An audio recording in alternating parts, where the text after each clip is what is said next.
God's story. Peter walks on water. So remember how part of God's story is about a guy named Simon who was renamed Peter because he was one of the first people to follow Jesus? Well, it goes like this. Peter left everything to follow Jesus with 11 other guys. They were called disciples.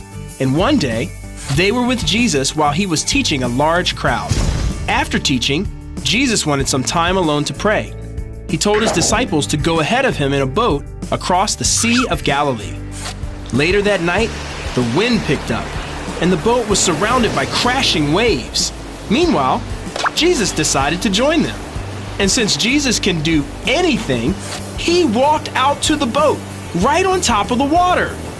When the disciples saw a man walking across the dark sea, they had no idea it was Jesus.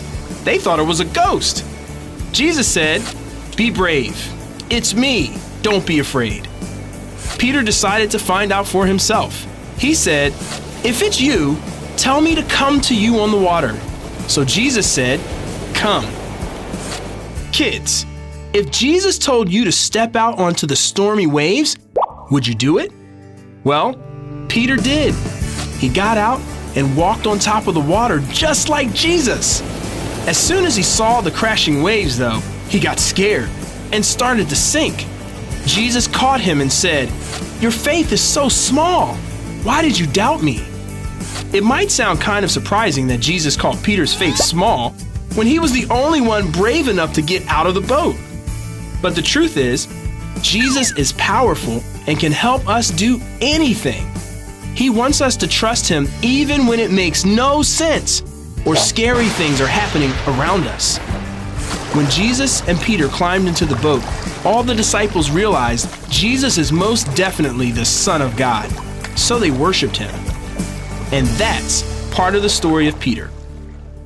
So, in case you missed it, here's the quick version. Peter was a disciple. The disciples got in a boat. Jesus prayed. Waves crashed. Jesus walked on water. The disciples got scared. Jesus told Peter to come. Peter walked on water. He saw the waves. He got scared. He sunk. Jesus caught him. The disciples worshiped Jesus. And that's a part of God's story.